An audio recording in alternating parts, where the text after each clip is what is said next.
There was a time when touring existed to promote the album. In this time, the music came first, the album was the product, and the tour was the advertisement. You would release songs, you would go on the road, you'd perform them live, and then you would sell more records. That was the model. It was pretty simple, linear, predictable. But at some point, that relationship flipped. Today, the album often feels like the advertisement, and the tour, to me, is the new product. The tour is the thing that generates the most money, the most attention, sometimes the most cultural impact. And once you see that shift clearly, the entire modern music industry starts to look different. Because if the tour is the product, then the album is no longer the destination. The album is, for lack of better words, the trailer. So today we're exploring how live music quietly became the center of the industry and what that means for artists, how they create, release, and perform music today. I'm Adeoluwa, and this is Losing the Plot. Welcome back, you guys. Welcome back to another episode, another time of talking and reflecting and sharing information and learning.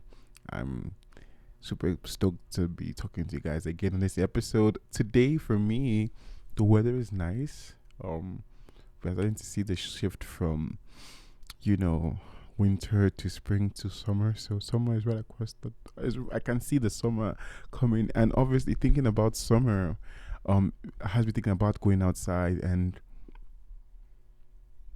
one of the best things truly about summer and going outside is going to shows, concerts, and tours.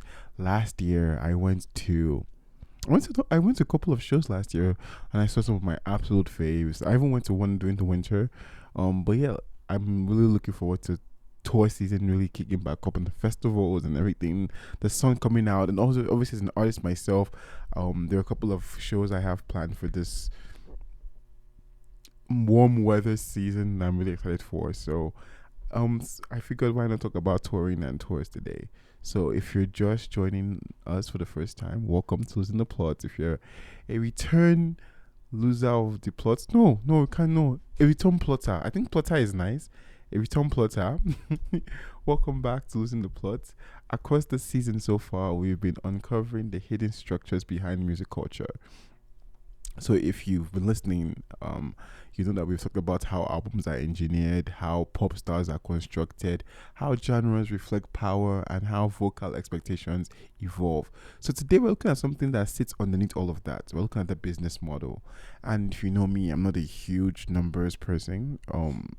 Business, and I think just like as being an artist, anything numbers is not my forte. I was very much a language arts, literature kid. I ran away from science and math and all that. But today we're going to talk about it a little bit, because the way money flows through the industry shapes everything else. We're in late stage capitalism, guys. Money is how this is how the world moves. Fortunately, unfortunately, I think maybe more on the unfortunate side, but it just is what it is. It is what it is. And over the last 2 decades, that flow of how money moves to the industry has changed dramatically. So to understand how, I think we should go back a little bit, right? I want to start from where I talked about in my intro, where I talked about the era when the album was everything. And to many people like me, the album is still everything.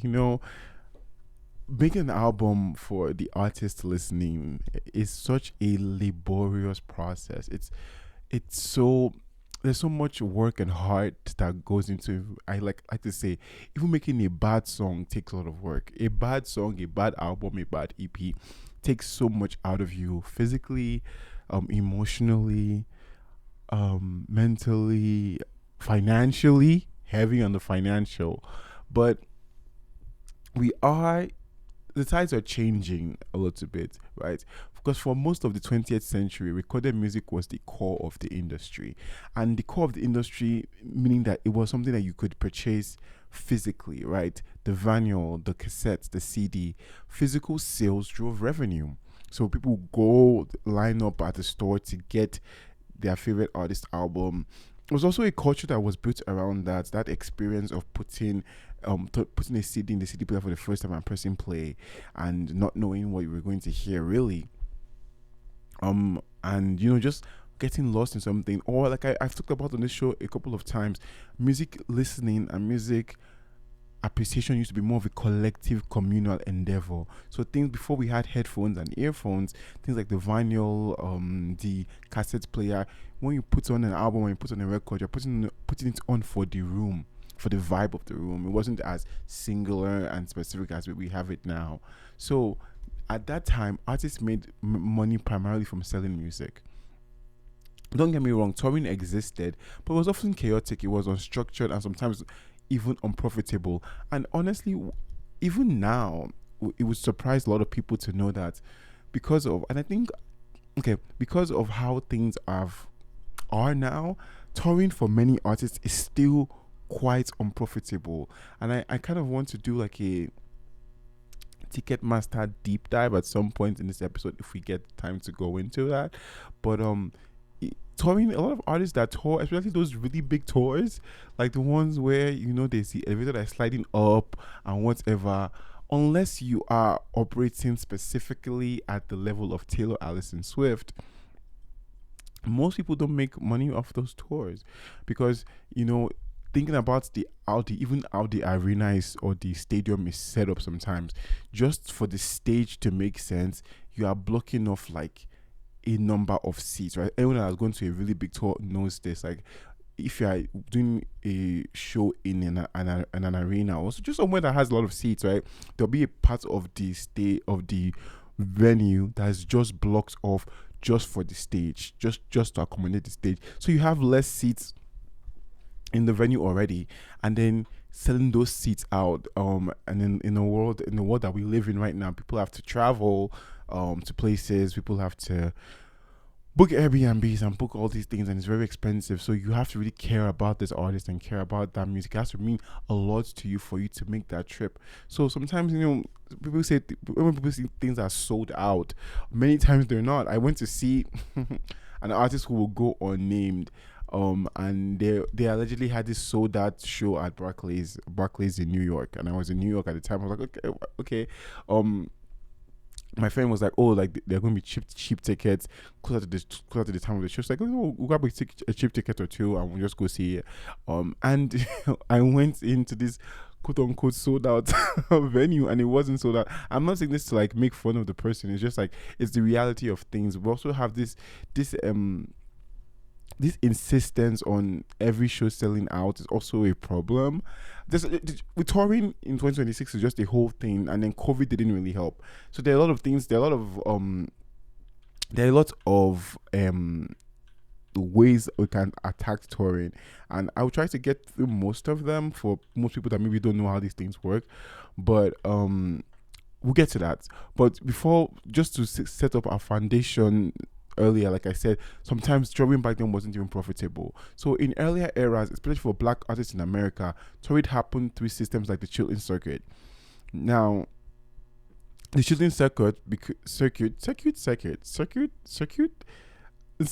Let me say that again. In earlier eras, especially for black artists in America, touring happened through systems like the Chitlin Circuit. So the Chitlin Circuit essentially was a network of venues where black performers could safely perform during segregation. So these tours were essentially cultural, but financially they were not always stable. So even artists as influential as a James Brown or Aretha Franklin, they relied heavily on performance income because recording contracts were also very exploitative, right? So before we get to the point where we're talking about touring as this profitable thing, and touring does get profitable depending on who you are.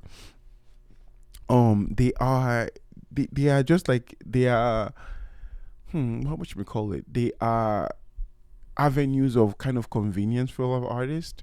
So the key point is that the album still defined the artist.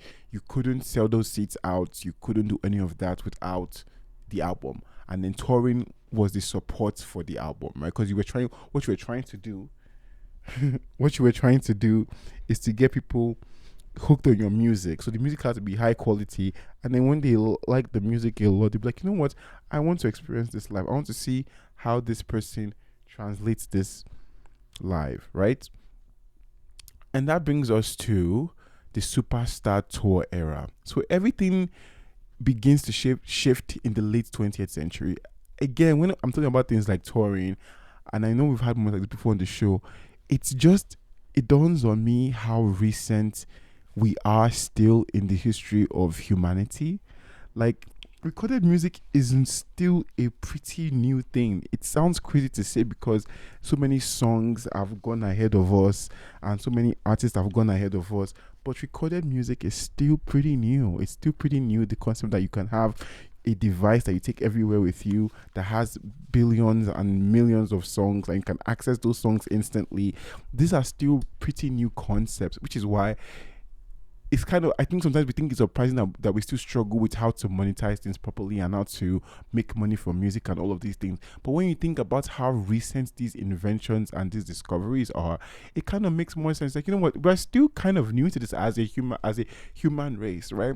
And I'm saying that to say that the superstar tour era, like when you think of tours now, there's this very specific way that most people think of tours. They think of the big tour, like I said, at Madison Square Garden, you are performing at Barclays or the O2 Arena, big lights, you know. You even think about concert visuals. You think about that is that the way the entire auditorium is buzzing before the star comes out. You think about those first like bars with like bow and they come out and whatever. All of that is pretty new. And if you haven't listened to my episode about how the 80s built the pop star, I would implore you to listen to that, because that is essentially around that time is when we start to have this new idea of what a tour can be. And that began a little bit further down with artists like the Beatles, the Rolling Stone, and of course and especially Michael Jackson. One of the reasons why there's the people that like I've talked about ad nauseum on this podcast, and it's not because I'm a fan of, just because I'm a fan and I appreciate their work, is because they are so important to music and how everybody does things now. And the concept of one person of these people being so powerful and so influential that you can't have conversations about certain things without just saying, yo, there was before this person and there's after this person. And Michael Joseph Jackson is one of those people. There is touring and there's performance culture before Michael Jackson, and there's touring and performance culture after Michael Jackson. Because with Michael and even the Beatles and the Rolling Stones, concerts are no longer just performances. They become these experiences. You think about, I know you know a video or you remember seeing a video of people fainting when Michael Jackson passed by, and because it's scientific in a way, right? It starts with the album. It starts with being so engrossed in this quality of sound that is just so amazing that you can dance to, you can go to work to, you can clean music to, and then you get into the lyrics. So I'm starting with production, right? And get into the lyrics and the songwriting and speaking to you in that particular moments of your life, and it's just ad nauseum. And again, because music was communal back then, you're playing it, your friends are playing it, you're walking down the street, somebody's playing it, and it gets to you. And then on top of that, you add the voice, the person singing, and it just becomes like this presence. This person is following you. They are with you. They consume what you talk about. They consume how you see the world. They make you dance. They make you cry. So already, and this is pre-social media, so you're not engaging with them physically as they are as a person every day, but you are engaging with the concepts of them every day through the album, which is why the album was everything. The album was so important. And then you have all this internal knowledge about this person that you've never spoken to. You may have seen one or two interviews about, may have read about in the newspaper one or two times, but you know them because you know their music, and their music is always with you, and you're always hearing their music and you're always singing along to it. So you have this emotional parasocial relationship to this artist, and because of how much you have engrossed yourself in this person and their work and their artistry, they are larger than life, yes, but they are very close to you. And then you build up all this anticipation, and then you finally get tickets to go see them in person. I think we often take for granted now the sheer amount of insanity that feels like this person that I listen to all the time, I see in my maybe dreams, and I listen to a song when I'm crying and whatever. They exist as a real human being and they're in front of me. It can be overwhelming. It's not everybody feels. Also, music is so interesting that not everybody has the same relationship to music and artistry. But for people that really do, you can see how that really just encapsulates them. And then you take all of that and you put it on someone like Michael Jackson, who is bigger than life. Like, in their presentation, in the skill of the performance, in the depth of the performance, it's a full experience. It's carefully designed to get people to behave that way, right? So the Superstar Tour era brings on the highly produced, the emotionally immersive tour. I think about Michael Jackson tours like especially like Bad Tour and the Dangerous Tour. Michael set a new standard: precision choreography, massive staging, global scale, vocal ability. Let's talk about vocal ability. It's just, I feel that sometimes with music and music history, sometimes we really learn the wrong lessons, right? Because anyone that works in the music industry and knows about tours will also tell you that touring excessively or touring a lot is very bad for the singer. So for a singer to get on a plane, often to be in new environments, new weather conditions, often it will tell on your voice. So I think Whitney Houston might be one of the best examples of this. Whitney Houston was always on the tour. Like, she was always on the tour. She was always touring, and she had people in her life that were unfortunately exploiting her. They were paying themselves off with her contracts and things of that nature. So she had to always keep working to keep the lights on, because she had so many leeches in her place, in her pocket, right? And so that your agent, obviously you are going through this. I mean, these pop stars, they are not all of them, but some of them are doing drugs, they're abusing drugs, they are doing this and doing that, and they are touring, and they are, even from the speakers, right? The speakers, in again, another thing that we take for granted, in-ear monitors are a pretty recent invention as well.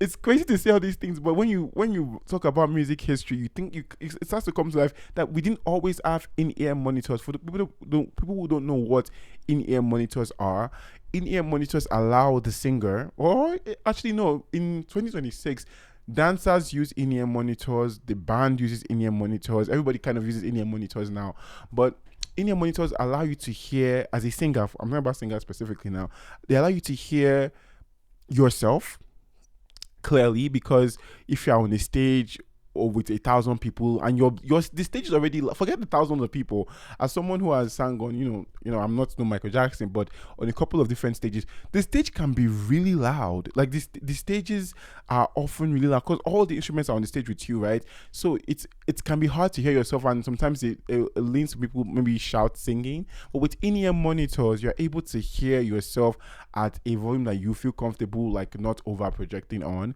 And sometimes that can even get dicey, because there's sometimes when you're on stage and you have the in-ear monitors in, but you take them out because you can't maybe feel like it. You sometimes, with every performance as a singer, I can't speak for everybody, but every song has like a different crutch. So there are some songs where, like, what I need to get into my zhuzh is the drum. And there are some songs where what I need is I need that piano loud, right? And you don't always have the luxury of changing what's coming through your ear, so you can hear yourself and you can pick maybe one or two other instruments that you want to follow along with. And from time to time, like, you take out the in-ear monitors just to like feel the sound so you can perform and whatever. So those are pretty recent inventions. Before in-ear monitors, you just had a speaker. Sometimes even before then, you had only the speaker that everybody else had, so you were hearing yourself as the audience was hearing you, not really from the stage. And then obviously they now put the monitors on the stage, so on the stage you can hear yourself, which is like when you're an upcoming act, you experience more of just the stage monitor, so you can hear yourself back. And then we get to in-ear monitors. But before then, like, you are doing all this massive production and all this massive singing and all of this, and it's taking a toll on your voice. It's just bad for your voice, and then you get sick on tour and all of that. So as a result, many singers started doing pre-recorded vocals for touring, and a lot of people still use pre-recorded vocals for touring just to preserve their voice to be on to be able to function for the scale of how many days they have to do.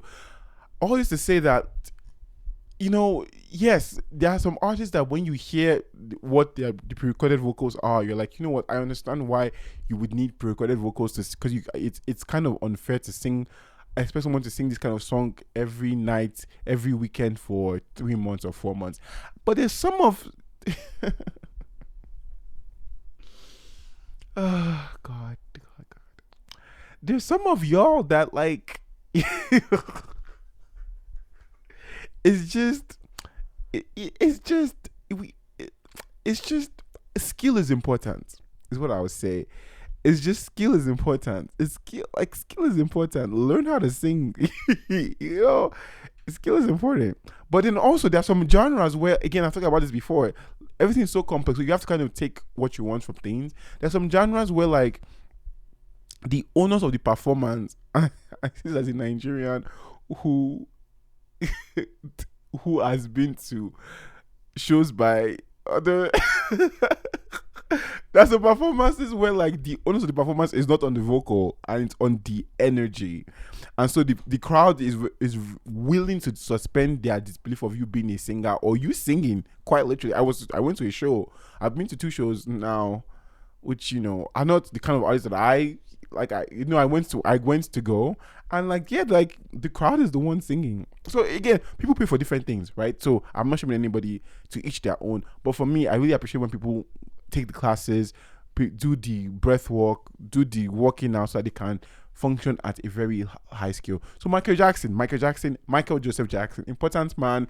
He changes how people tour. He essentially drags the entire world into this standard of live performance and big stage and the superstar tour era. And then Madonna takes it even further. Madonna's Blonde Ambition tour in 1990 was also a very theatrical movement. There's a whole touring industry because of these people, because not only are their performances larger than life, the props needed to pull these things off, like the kind of props that they use for the venues, they need trucks.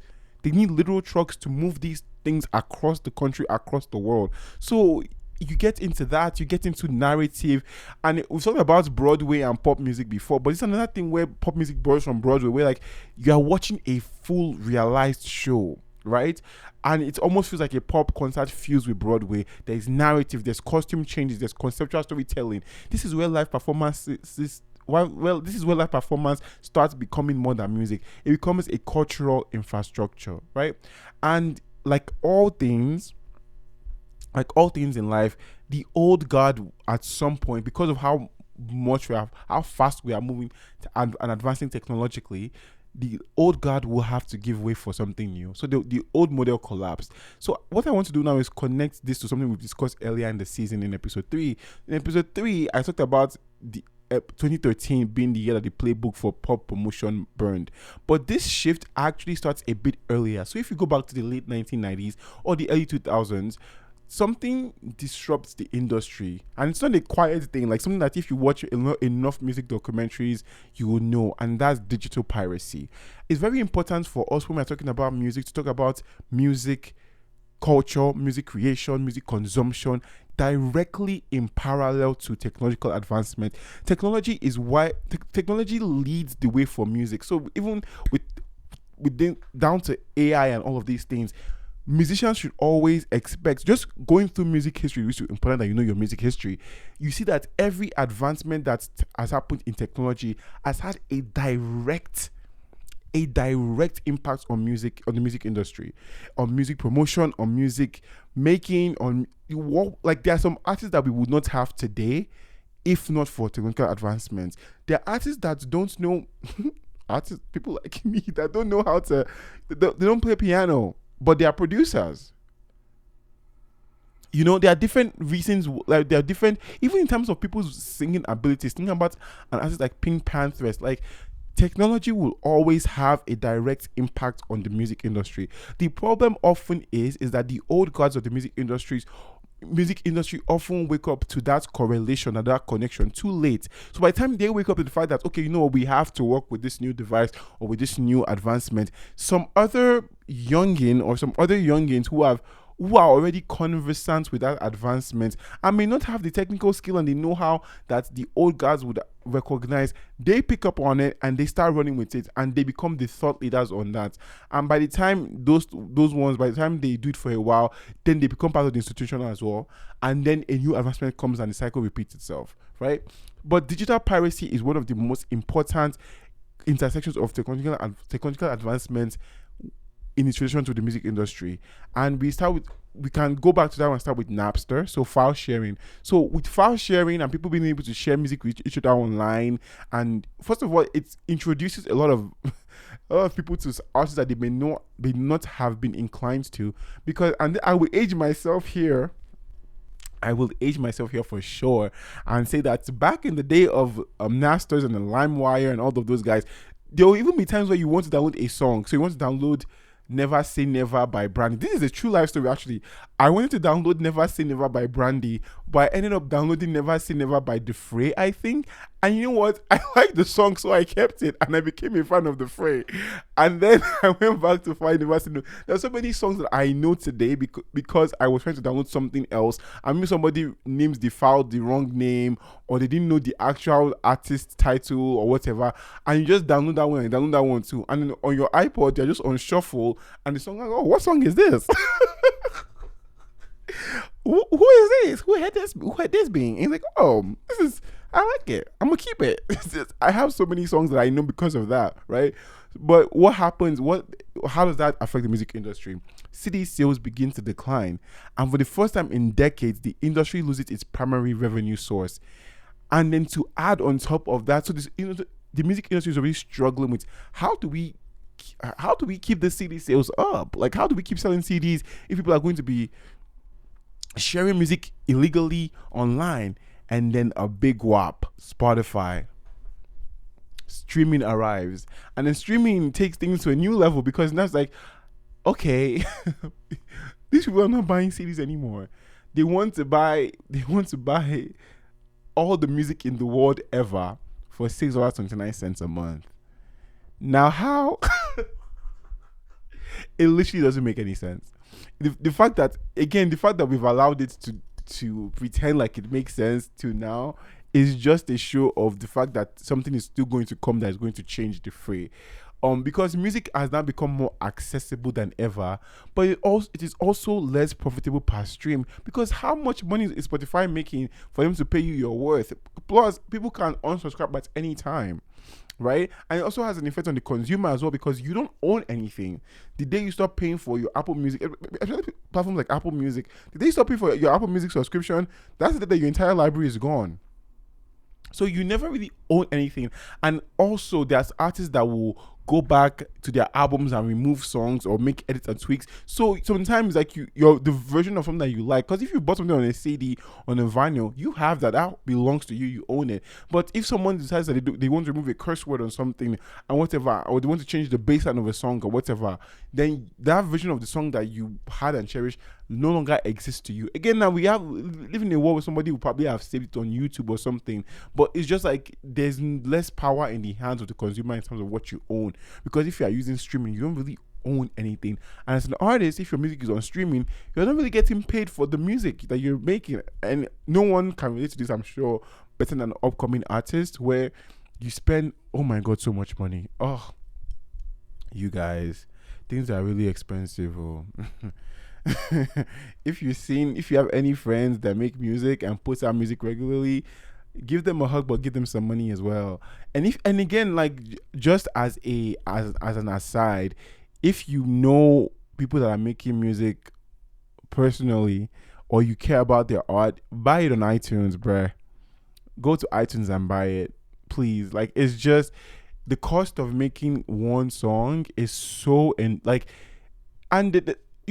are different kind of artists that are into different kind of things. Because for some people, like, you know what, I'm not going to pay all this money for all of this. I'm going to learn how to mix and master myself. I'm going to learn how to take pictures of myself. I'm going to learn how to edit videos. I'm going to learn how to do this.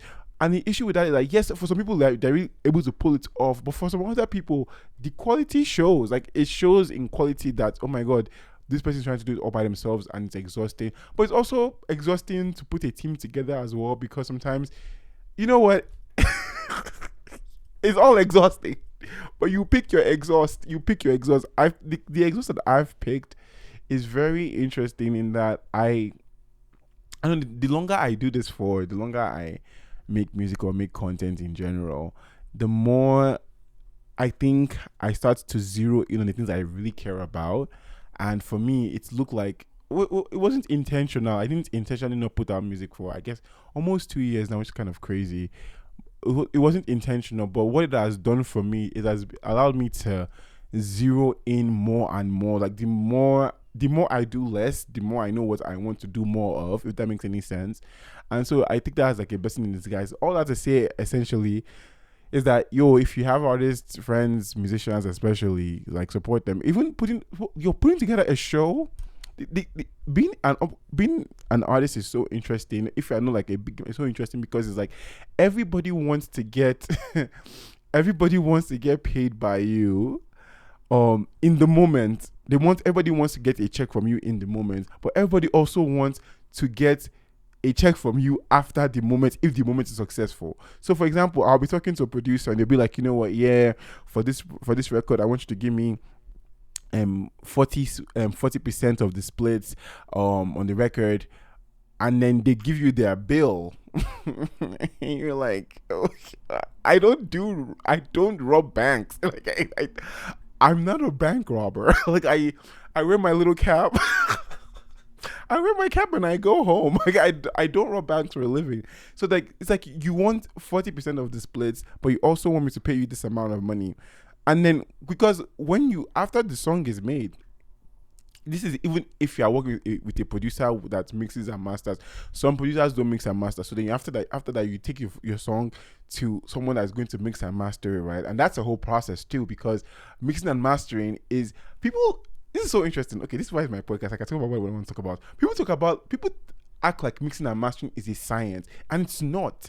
Like people act like, and I guess I had to learn this the hard way myself. But people act like there is a singular way to mix and master a song, and mixing and mastering is really to the taste of the artist and the taste of the listener, because there are some songs that are Grammy award winning songs and I'm like, why is the bass so loud? But again, that's my taste, right? So even finding the person that you can relay what you want, because I remember I got a mix back. When did I get this mix back? I got a mix back almost like 3 weeks ago. And I remember like it sounded fine. It sounded fine. And I remember like trying to be like, I don't want to come up, because it was at that point, it was like, I don't know, the 1 billionth version of that song that we had. And it just wasn't, it just wasn't where like I wanted it to be and how I wanted it to make me. Oh, I actually have a great example for this. My song Hallucinate is probably the most expensive song I've ever made, because I went through, before we even get to mixing and mastering, I went through like 4 different production versions of Hallucinate, and after the 4 different production versions, I went through 3 different mixing people before I got to the final product of Hallucinate. Is one of my favorite things I've ever made, but that was the experience that made me know that mixing and mastering is not an exact science. It's like I remember one of my biggest problems with the song before it happened. It's so funny because it happens only once in the song. It happens in the pre-chorus of the song before the first chorus. So in the way Hallucinate works, there's a verse, there's a pre-chorus that doesn't happen again in the song ever, and then the chorus comes in. So that pre-chorus, I wanted to feel to like lull and feel a bit emotional, so that the vocal performance I was giving can be leaned into and the stacks can make sense, and then build up back into like the chorus and where it's punchy and energetic. But it only happens once in the entire song. And I remember like trying to tell people like, okay, this sounds okay, but I want it to feel like this. This is how I want it to feel and sound. And again, I will play with them like, oh my God, they're like, I get it. Like this is okay. And I'm like, no, but that's not it. That's not what I want.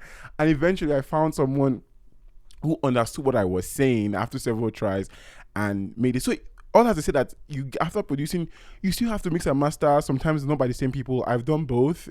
It's whatever it is. And after that, after you're done mixing and mastering, which is probably the longest part of the process, really, then you now have to come up with a promotional plan.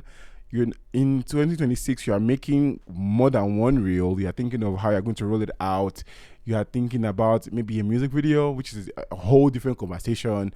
If it's for a song where you feel like you need to do a photo shoot from, I even have, like there's so many things, like even like photo shoot. I remember for what album was that? What EP was that? For the fourth, I think. Oh yeah, for the fourth. I wanted I wanted to do, what did I want to do for the 44th? Oh, I wanted to do like I knew the album was going to come out in spring, so I wanted to do like I wanted to do like a spring thing, but because we were in the winter, we would have to take the pictures in the winter. So then you have to find like a venue where like, so we found a venue. We found a venue to take the pictures. I actually have to give shout out to the person that took my pictures, because if we found a venue to take the pictures, okay, so like I want spring, I want flowers because it's going to come out in the spring. Okay, it's winter, it's the dead of winter, mind you. It's probably January, I think it was January. I'm like, okay, let's find, we take pictures where there are flowers. So we find the flower place. I'm like, okay, everything is great, fantastic. I know in my mind, like, okay, it's what I'm going to wear for this, blah blah blah. I see it, I hate it. I'm just like, this is not it. This is not. Oh my! But eventually, we figure it out. Like, and then the batch of pictures that that we ended up using were just like phenomenal. I was like, oh, this is better than. So again, a lot in the process, you also will discover better things than you had planned to make, which is part of the process. But all this to say that you see how much work that is. That's a lot of work for 0.0009 cents per stream. You know, like you finally get the picture. Oh, I'm not even done. You get the picture, then you have to get it to a graphic designer to design for you. Another area where I've had a lot of issues is like telling the graphic designer, this is what I want. This is how I want it. Sketching things sometimes. I really like all my album covers. I don't have an album cover that I don't like, and that's because when it comes to picking an album cover, I'm very specific. I'm like, this is where I want things to lay. This is how I want things. I always have mood boards as well, but you know, then you pick an album cover, then you pick a release date, like all of that for 0.0099 per stream is just it's somehow. So if you have artist friends that make music, please buy it when you can. Buy it if you can. If they have merch, buy it when you can. Buy it if you can. Buy for yourself. Buy for somebody else. Because again, along the line of the process I just showed to you, everybody in that process gets paid, or most usually gets paid, unless you have collaborators and things of that nature. If you don't, everybody gets paid, and you're just like, where, you know, like it's just so much work and so much money, and it's so labor intensive. And yeah, all that to say that as much as that is felt on the level of a small artist or an upcoming artist, it is also the same for big artists. Except with every single thing I've mentioned, the price point starts from 1,000. I think I forget whose studio engineer charges $1,000 per hour. Because if you are studio engineering for, I don't know, Beyoncé or Lady Gaga, you know, you're going to charge them as such, right? And so the mathematics of streaming and the album, where it lands with tour production and tour promotion, the math has never mathed, and the math is still not mathing, which is why I say that I believe that we're going to have like, there's something that's coming, I don't know what it is, that will still push this further down. What that leads us to is the point in time where the tour itself becomes the product. Because before, like I mentioned, you would go to buy a CD, a vinyl, a cassette tape, and whatever, and then the artist would get money. But now the artist is not making money off the songs. The songs are, you know, the advertisement. But the tour, when you show up at Barclays, or you show up at Saddle Dome or wherever, they get money from that specifically. You buy a t-shirt, you buy merch, you buy your ticket. And we'll get to Ticketmaster in a little bit, which, you know, there's always something. But then this is the turning point where tours are no longer promotional. Tours themselves are the financial engines. Ticket sales, VIP packages, merchandise, brand partnerships, global routing. A successful tour can generate hundreds of millions of dollars. There was a report that came out, or an article that came out when Taylor Swift came to Vancouver. Was it Vancouver? I forget what city it was. And the article was talking about the economy of Taylor Swift and the economy of Beyonce, because when they come to these cities, in the times when they are in those cities, the GDP of the city goes up, because for that space of time that Taylor Swift or Beyonce is going to be around, people are buying tickets, people are going to restaurants to buy food, people are taking the bus, people are taking the train, people are using Uber, people are renting out Airbnbs, people are going to hotels, people are in the city, so there's more money in the city. In fact, I forget what city it was that they said that they would love to have Beyonce again if she can do another show in their city, because of how much money their presence in that place is. Now they are singular examples. These are larger than life people. However, even with smaller artists and smaller tours, if Zara Larsson came to Calgary,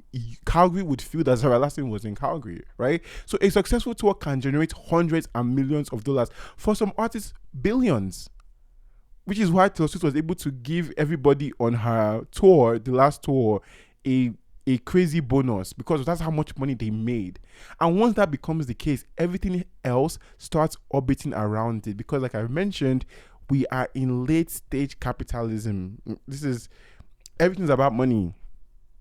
It's just, it is what it is. And once that becomes the case, everything else starts orbiting around it. Albums are now designed with touring in mind, right? So another interesting intersection in this is that there's a reason why songs no longer have bridges, apart from the fact that people don't sing them, is that people think about, I need to get my song to have a TikTok sound moment, because when it has a TikTok sound moment, people want to come to my tour and show that they experienced the TikTok sound. I forget his name. There was an artist that had a really big song 2 years ago, and he would sell out every tour that he was doing, and he would sell out every tour that he was doing. And whenever he would have a festival moment, he would have the biggest crowds, but the entire crowd was only coming for one song. So when that one song came on, everybody in the crowd would do the TikTok trend that accompanied the song, and then for the rest of the show, it was crickets.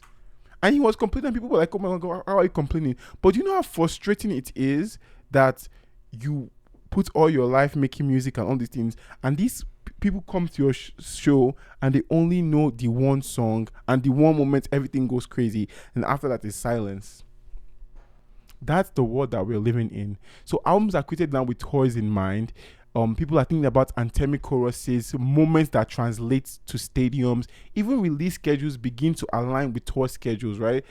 You see more and more that the traditional time for us to put out music, it used to be more spring, which used to be more, I guess, summer, fall-ish. Later in the year, it's changing. A lot of people are putting out their music earlier in the year so people can start to know the songs. So when they announce a tour in spring, summer, people are like, you know what, I know a song by this person, I want to go see them on tour. So the album is no longer the center, the tour is.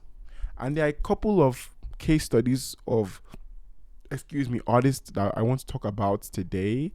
I want to talk about 2013 for a second, because we already talked about 2013 a little bit, so I want to revisit that a little bit here.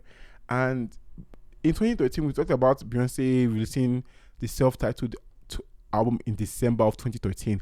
But what we didn't talk about in that conversation, and I can talk about this because I was there. I remember this. I was there. Yes, I'm a music historian. I am not your mate. But I remember 2013 for a lot of reasons. But I also remember that 2013 was an interesting year because earlier in the year, and you are going to need to fact check this because my memory might be hazy. But earlier in the year, Beyonce had announced that she was going to be performing at the O2 Arena, I believe. And then earlier in the year, she had also announced that she was going to be doing the Super Bowl. Now, the O2 and Super Bowl are very big events. And oh no. I remember. She performed at the Super Bowl, and after the Super Bowl, she announced the O2 show. I'm pretty sure that's how that went. And everybody was like, "Oh, she's going to drop a new album," right? Because like those are the kind of things that you do to promote a new album. I was like, "Oh my god!" Before the Super Bowl show, she's going to drop a new song, and weeks came. Super Bowl came and went. No new song, no new album. Okay, she's going to the O2. She's going to drop a new song, a new album. She teased a couple of songs with a couple of commercials. So we're like, oh my god, we're getting new music. It's coming. No new song, no new album. Then she announced she was going on the Mrs. Carter Show World Tour. I attended the Mrs. Carter Show World Tour. I attended it on one of the nights she did at Barclays in Brooklyn. And I think I would have had to go. I've gone in either June or July because it was right before I moved back to Nigeria. I remember going, and by the time I had gone, she had already been on tour for a couple of days or weeks, and everybody was like, "How crazy is it that she's going on tour without having any new music out?" By the time she was going on the Mrs. Carter Show World Tour, there was no music out. So what Beyonce kind of brought to the conversation was that artists no longer needed an album to justify a tour. Because usually, when you go on that kind of tour, you'd be like, okay, the Dangerously in Love tour after the Dangerously in Love album, the Fearless tour after the Fearless album, and this was just the Mrs. Carter Show World Tour. It was a world tour, and there was no new album. It was just, I'm going to go on tour, and you're going to be there because I'm Beyonce. And that would have been unthinkable in earlier years. But at the time, it was an interesting way. The industry was like, what are we going to do with this? Because no fresh body of work was anchoring the experience. The Mrs. Carter Show World Tour existed on its own. Then she did something even crazier. After she had done the tour for maybe like 6 months or 7 months, she then released the album. So she released the album in December of that year when she had already been on tour since summer. And the tour was ongoing when she released the album. And after she released the album, the other batch of shows, the next batch of shows post-album featured songs from the album. People do it now. I know Taylor Swift did it with the Eras tour. When during the Eras tour, she released Tortured Poets Department, and then after that, she added Tortured Poets Department to the set list. And it's more common now, but at the time, it was like unthinkable because it was like you go on tour to promote the album. You don't go on tour and in the middle of the tour, you start promoting an album. But when she did that, what happened is that she created almost an extension of the world she had already created on stage. So the sequence was important because it reverses the traditional order. The performance comes first, then the music follows. And once that door opened, other artists began operating in a similar way because Beyonce was able to show that tours became less dependent on new albums and more dependent on catalog, identity, and experience. When you say you're paying for a Taylor Swift show, you know what you're paying for. So when you go there, you get what you're paying for. So it becomes less about, I'm paying for the experience of hearing Fearless album live. It becomes, I'm paying for hearing Taylor Swift live. It changes, right? It changes the order of how things were before. Because by this point, artists were no longer just promoting songs. They were creating eras. They were creating worlds and moments that audiences wanted to step into. And you can look at how many artists go on tour today without a brand new project and still sell out arenas. That is, the Beyonce effect. Because fans are not just coming to hear new music, they're coming to experience the artists themselves, to relive the songs they already love, to participate in something communal, and that reinforces the larger point. And that's another reason why I think that. Now, I've always been a live performance first person, even as an artist. Like I like to say that like I do the studio stuff so I can have songs perform on stage. The performance is where I thrive the most. I have been a space to be energetic, to be able to share stories, to be able to put together a show is where I thrive the most. And and the more we are faced with interacting with AI, especially as musicians and artists, that's going to become more important. I think very, not randomly, but very interestingly, one genre of music that is ahead of the curve with that is gospel music, especially I would say Nigerian gospel music, because Nigerian gospel artists now almost exclusively perform, like their studio albums are live albums, almost all of them. Like most I think the last Nathaniel Bassey album that was studio recorded was, I can see the album cover in my in my eyes. But most Nigerian artists, especially gospel artists specifically, sorry, um, their albums are off the floor. Like the complete with the, I call it the LED gospel experience. I can't wait for the next wave of gospel music to come, where, but like now every time I go on YouTube and I want to listen to a gospel song, like it's going to be in a space, and usually there'll be an LED there'll be an LED screen behind it.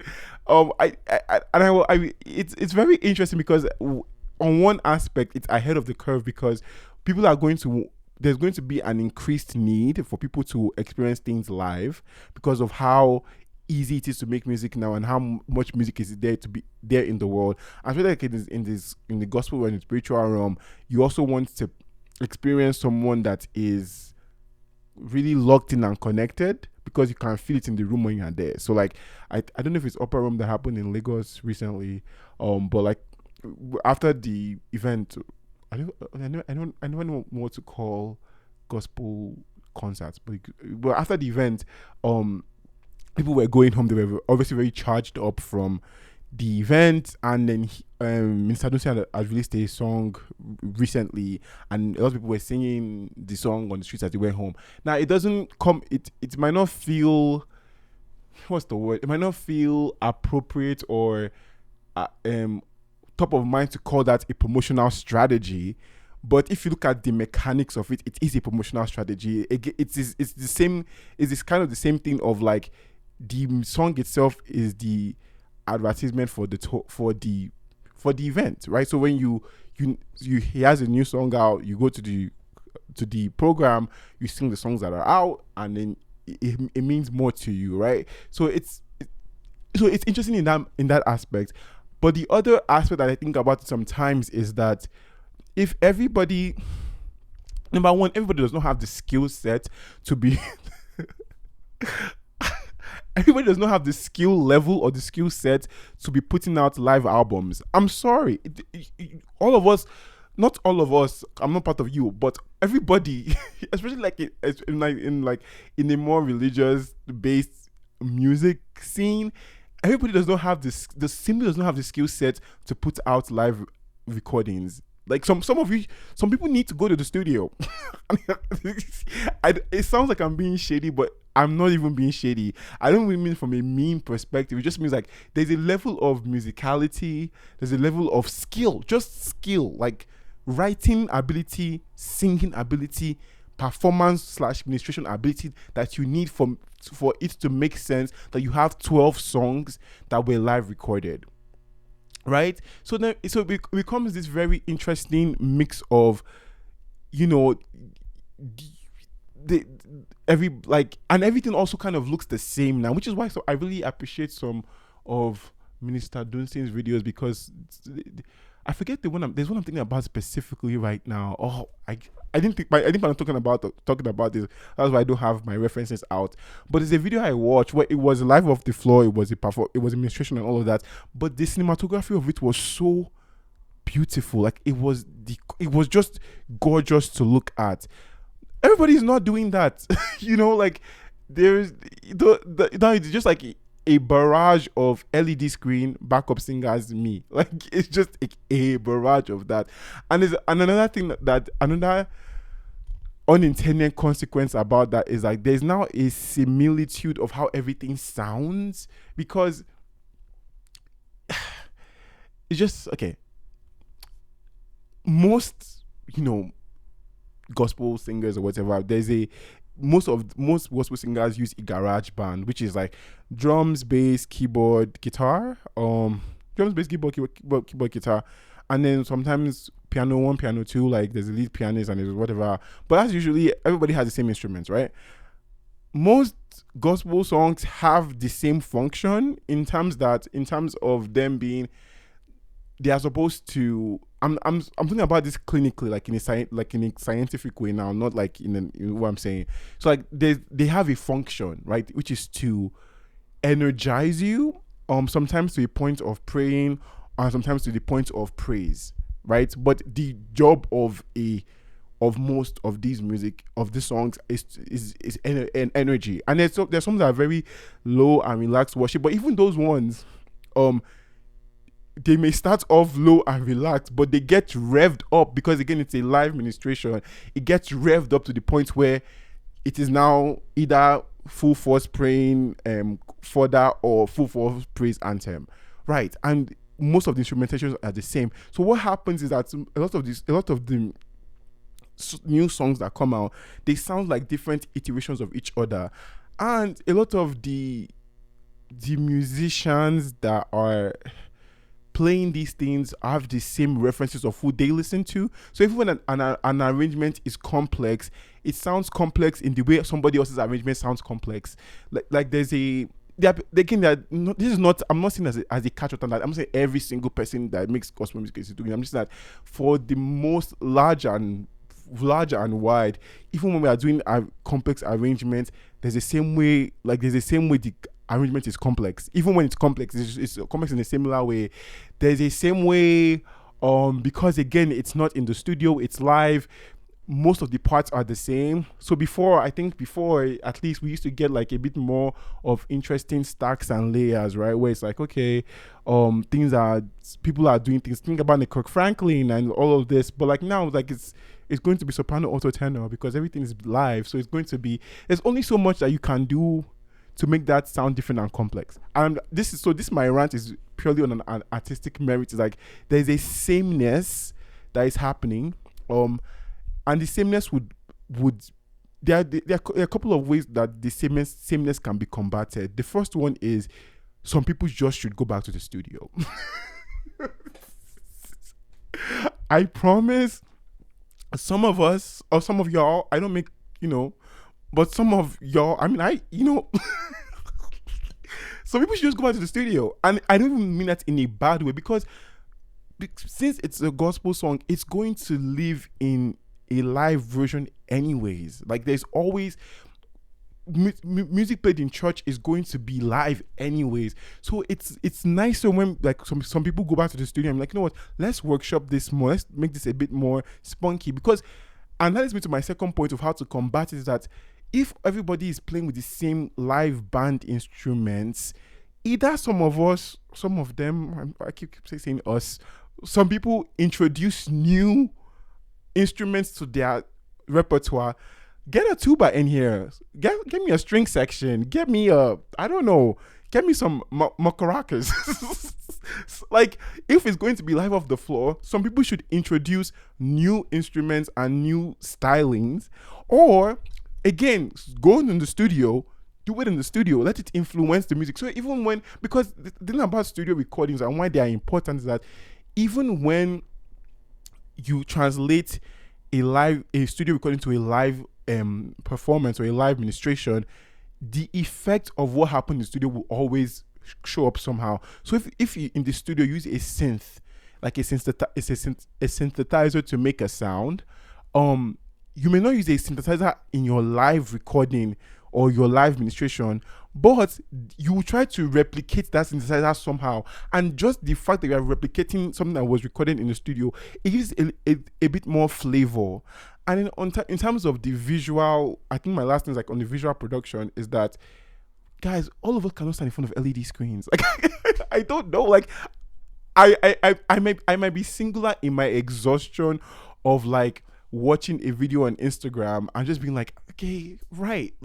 I know the LED screen industry has really gone, like in the past decade, they have like made more bank than they ever thought they would ever make. But like, every music video cannot be us in front of it is what's happening. But I'm like, doesn't anybody want to see something different? I remember when I saw Sumisola's video for Bola, I was like, something new, thank you. I was just like, Sumisola, thank you so much.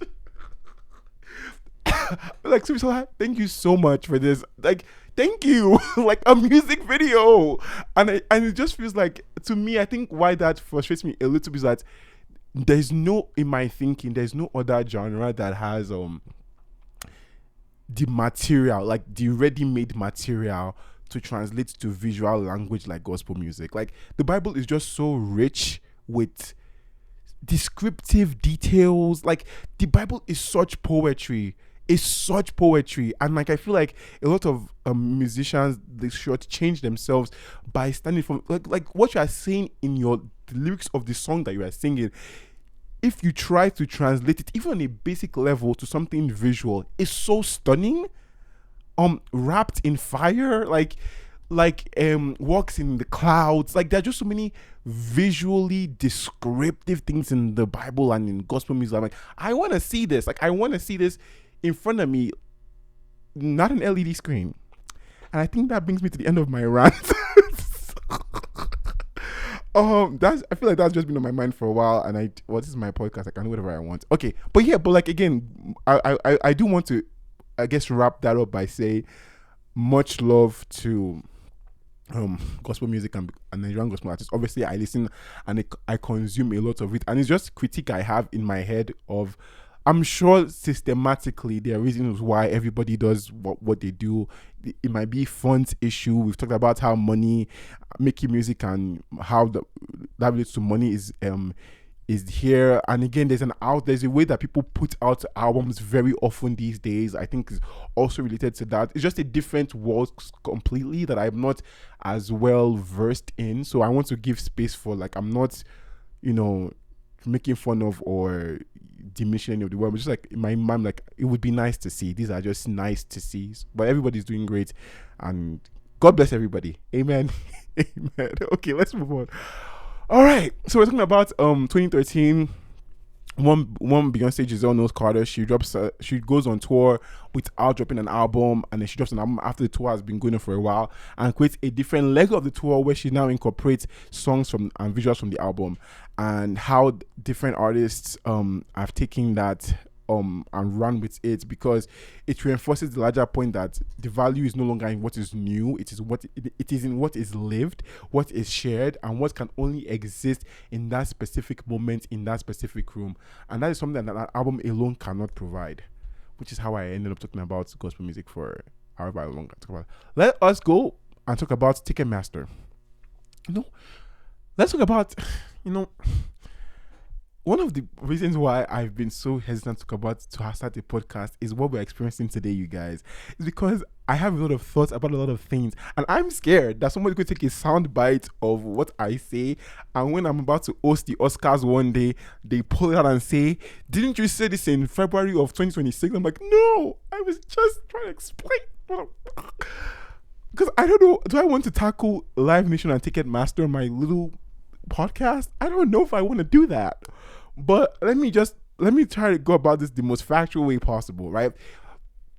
The gatekeepers of the live touring experience. So if the tour is now the product, right, the next question becomes obvious: who controls access to that product? Because like we've talked about, once live music became was more of the advertisement than the product. But once live music became the center of the industry, something else quietly gained power aside it. And that's ticketing. Ticketing, money. And there's no company on earth that represents that power more clearly than Ticketmaster. So for most fans, Ticketmaster is just where you buy tickets. But structurally, it is more than that. So in 2010, Ticketmaster merged with Live Nation, and that merger really changed everything, because Live Nation is not just a promoter. They own venues, they manage tours, they manage artists, and they promote concerts. And through Ticketmaster, it also controls ticket distribution, which means one company now sits at multiple points in the live music ecosystem: creation, promotion, distribution, and access.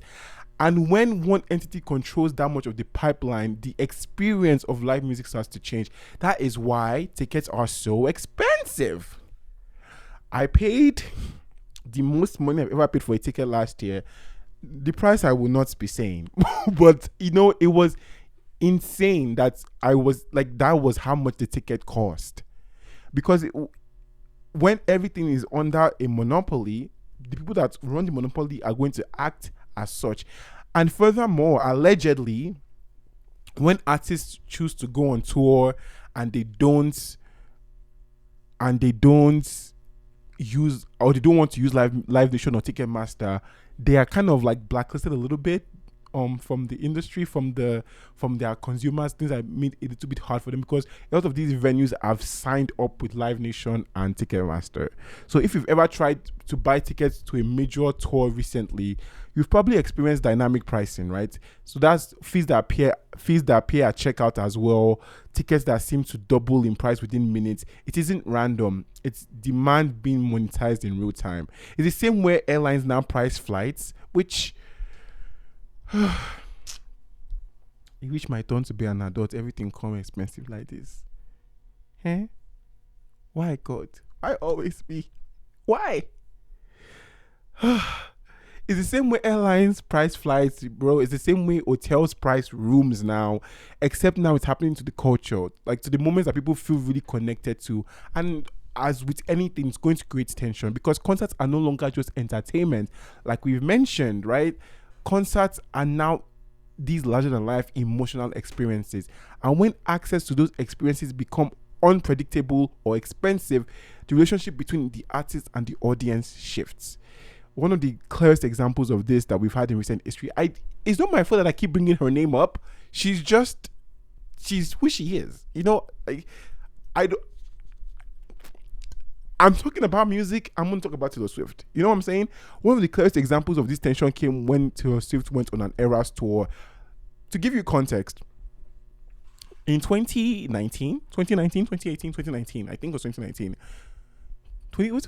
What's 2019? I think it was 2019. Let me double check. Let me just double check. I can do that really quickly. Lover Taylor Swift album. Lover came out in 2019. I was right. In 2019, Taylor Swift released her 7th studio album, Lover, and she was going to go on tour for Lover. But as we all know, in 2020, COVID-19 came around and said, no one is going nowhere. Y'all sit at home, please, and don't piss me off. Quickly. And so Taylor Swift did not go on tour. And one thing about Taylor Swift fans, the money is not the problem. One thing I respect Taylor Swift fans so much for, which is why when people hate on her, I'm like, yo, don't, the energy you are spending hating on this woman, support your fave. Just direct it to support your fave. So the money was not the issue, but she couldn't go on tour because of COVID and all of that. So between in that COVID time, she released 2 albums, the Grammy Award winning Folklore and Evermore. Were 2 albums she released during that time. And mind you, for every Taylor Swift album, or for most Taylor Swift albums, she goes on tour for those albums. So then comes around the time for her to go on tour, she cleverly creates the Eras tour, which allows her to create a moment for all the albums that she wasn't able to go on tour for. So now that's 3 albums that people have not been able to experience live that you've experienced in this one tour, as well as create dynamic sections for all our other albums, right? So the demand for this tour was unprecedented. Millions of fans attended to buy tickets at the same time, and the system struggled to handle it. So the tickets sold out rapidly, and the prices surged. And because of, again, this is Taylor Swift we're talking about, the public reaction to this was immediate. There was frustration, there was confusion, there was anger. And what that moment revealed to me is that it wasn't just a technical issue. It exposed the scale of demand and the structure controlling access to it. Because if the tour is the product, right, then the ticketing becomes the gatekeeper. So I think this should change how we think about success, right? Setting out a tour is no longer just about popularity. It's about infrastructure. It's about partnerships, access to systems that can support that level of demand. It also changes how fans experience music, right? Streaming is accessible, it's cheap, it's instant. But live music, for all my live music boys and girls, it's our time to rise to the top, right? Live music is becoming more exclusive. It's becoming more, unfortunately, expensive. It's becoming more competitive, and that kind of creates a new hierarchy. Not just who listens, but who gets to be in the room. We've also seen this with a lot of celebrities. Like when people are these big tours are happening, you see celebrities showing up at tour venues now, right? So tours have become this. They have become the product. They have become larger than life, and I think that brings us to the core idea of this episode: that if the album is the trailer and tour is the product, then ticketing is the distribution system, and distribution, no matter what form it has taken in the past, has always been about power. Whether it was radio, retail, streaming platforms, or even now live events, the format changes, but the structure remains. Someone always has access, and someone always controls the access, right?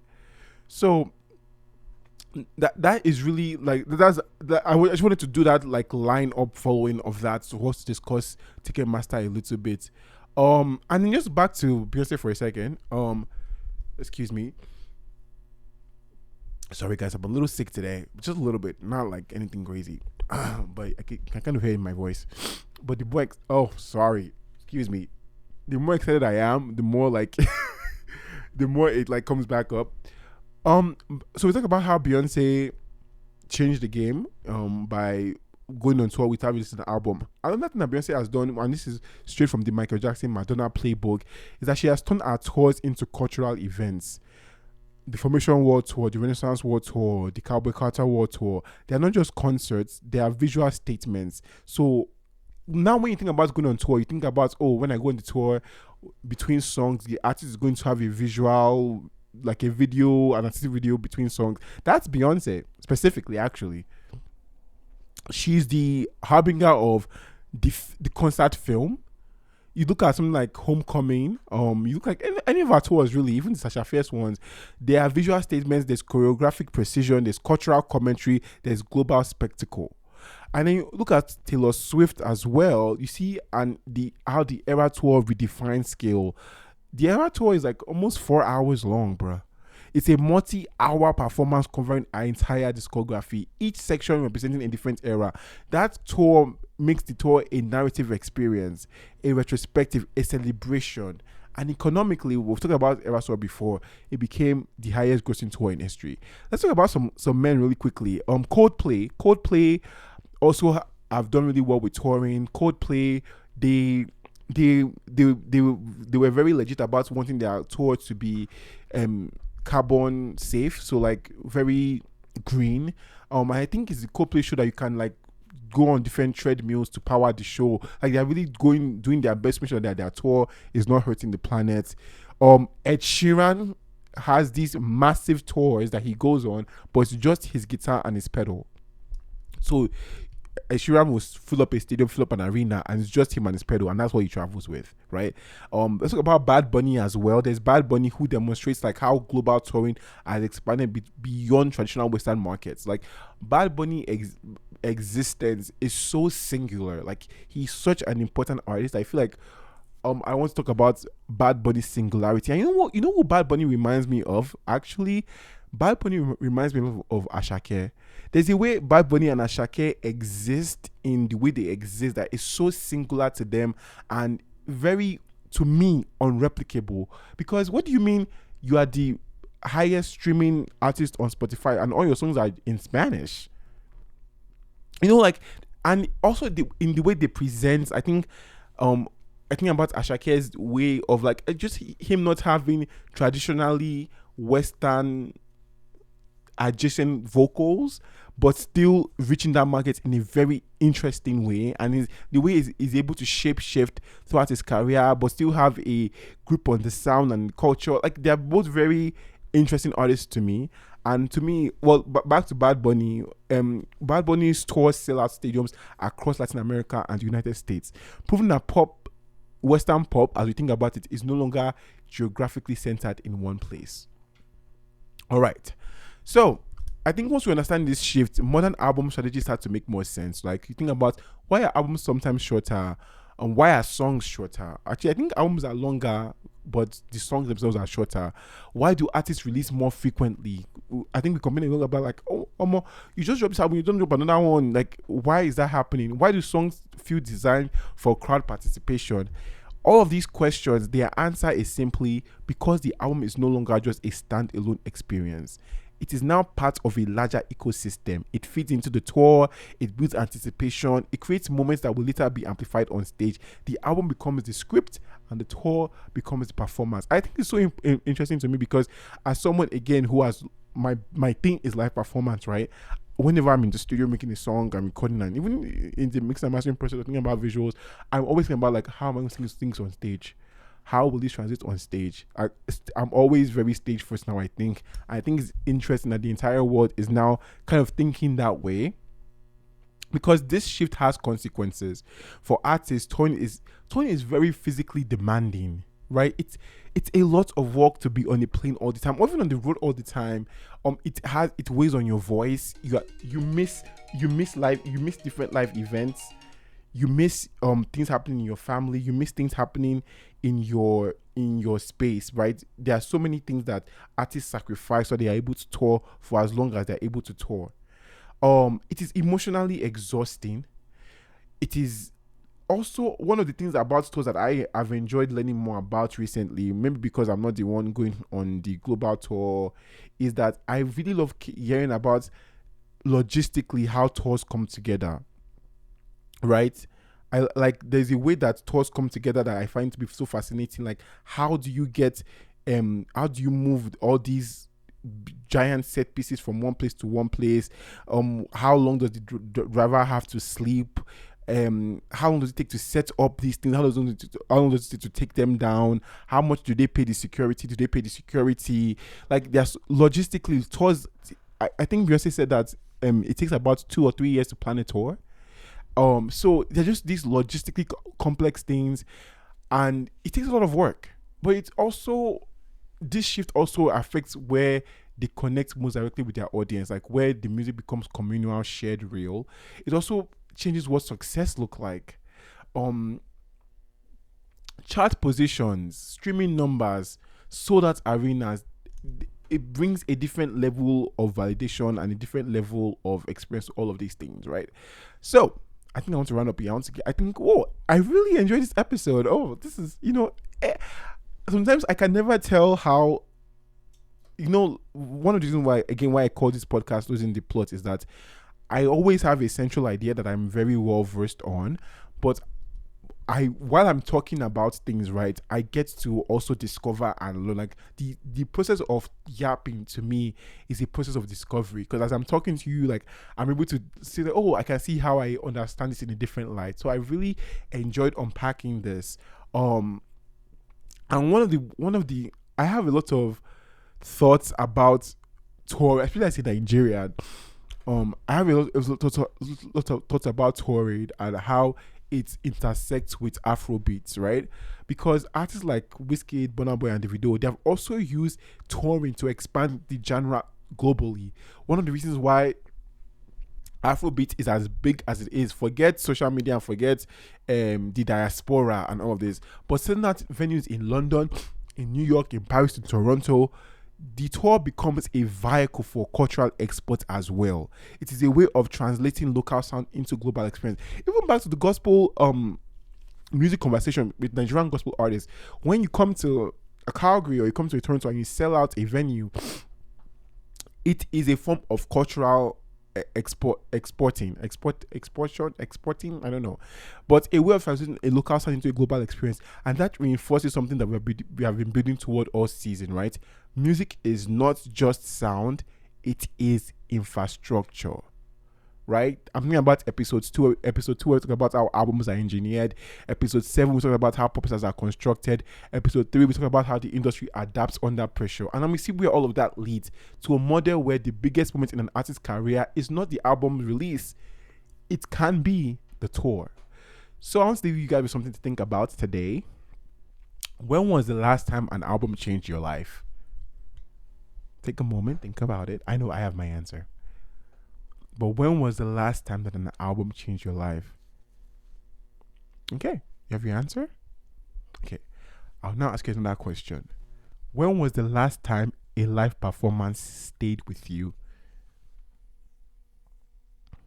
Because the answer to those two questions might reveal how your relationship to music has changed.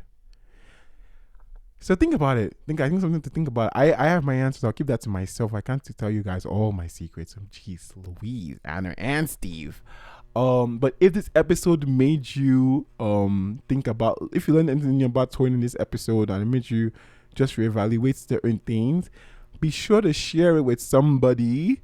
This episode made you change about, this episode changed how you think about the music industry, share it with someone who still believes that albums are the final product. And if you've been enjoying Losing the Plot, please make sure you follow the podcast wherever you listen on, like, comment, subscribe. All of those things really, really, really, they do help a lot. Because every episode builds on the last. And until next time, I'm not going to leave it without telling you that greatness isn't a moment, it's a maintenance. As long as you're still practicing, you're still progressing. And progress never loses. Stay crowned, you guys. Till next time.